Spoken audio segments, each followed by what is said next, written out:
Welcome to the week ahead. Today's keyword is forward, and it's an acronym OP-ED. Well, you can say it 5 characters, but you won't count the punctuation, right? Okay. Op-ed.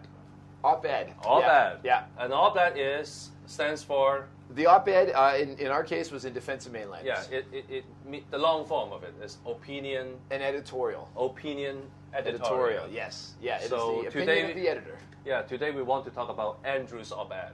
Right. We want to know your opinion. All right, well, good. Well, in the form of an editorial. Thank you for asking. All right, keyword for today. Very kind op-ed. of you. Okay, so the op-ed. Go ahead. So the op-ed that we had in Harbor Times that came out last Friday, right? So we're going back to October 18th.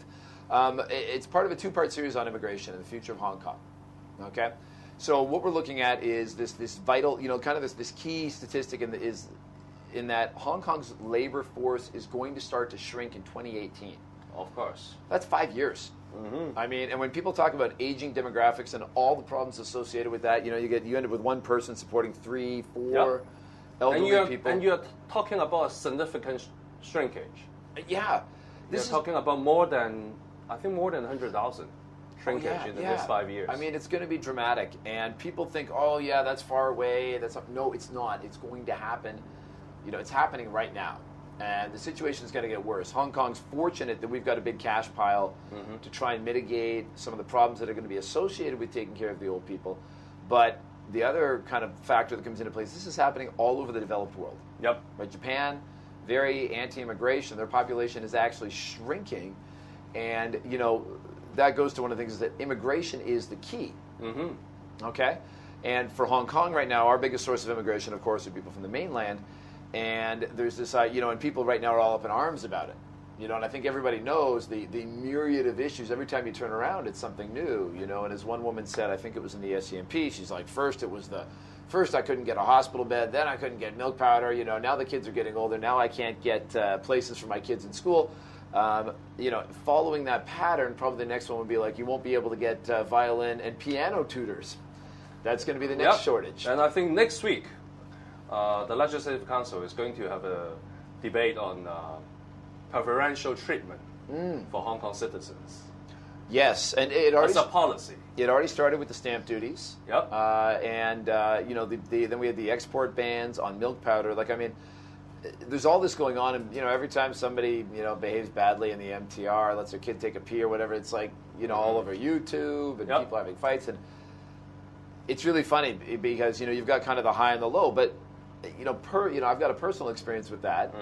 Living in Vancouver, I was in high school right up until 1989, but then was back there constantly in the 1990 to 1990 phase, and I mean, people in Vancouver were up in arms about loud, rude Chinese who were buying up all the property, driving up prices. There were absentee landlords.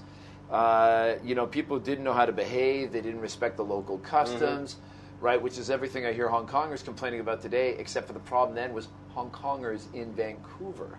Oh, yeah. And so, to hear people in Hong Kong complaining about the mainlanders, it's kind of like, wait a second, I've heard this before, 20 years ago, except it was you. But what happened there was people did figure out what the cultural norms were, things did settle down, people did fit in. Yep. And now you go to a place like Vancouver, and people in Vancouver love their Chinese character. Dragon boat festivals are a big thing.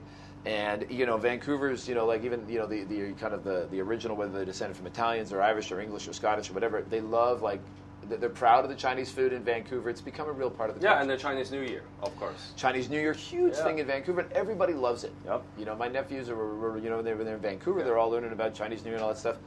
So the Hong Kongers were made into good Canadians. The Canadians learned something about the Hong Kong Chinese culture, and it all ended up working out. And I think Hong Kong needs to aspire to do that here. Right now, it's still like, we got to fight these guys. But there's a panic attack. There's definitely a panic attack. But on top of the immigration issue, I think we're talking about the population policy, which the government promised that the consultation will start. Yes, yeah, in October. Yeah, it is upon us, and it's the last week of October. Yeah, and I think people coming out to complain because they can't get their favorite brand of milk powder seems to motivate people more than saying, let's have a thoughtful discussion about our population strategy. Yeah, but on top of immigration, there's another issue. It's called imported labor. by imported workers. Yeah, which is even more sensitive. Yeah, and that's once again, having a background in other jurisdictions, we know where that goes. For example, unions are all about human rights until it's about letting workers come in to have opportunities in Hong Kong, because they know if they can keep them out, it drives up prices for their people. Construction Industry Council last week announced a 20% increase in salary for a number of classes of construction workers. Like, wow, 20% in 1 year. That's a heck of a pay raise. Mm-hmm. So you're going to see kind of more rancorous battles about bringing in imported labor. And your opinion editorial will cover that as well. Well, this one that we had last week, we just talked about the experience with the mainlanders, and the point was, if we've got issues with mainlanders, our job is not to vilify them, it's not to shut them out. We need these people. Yep.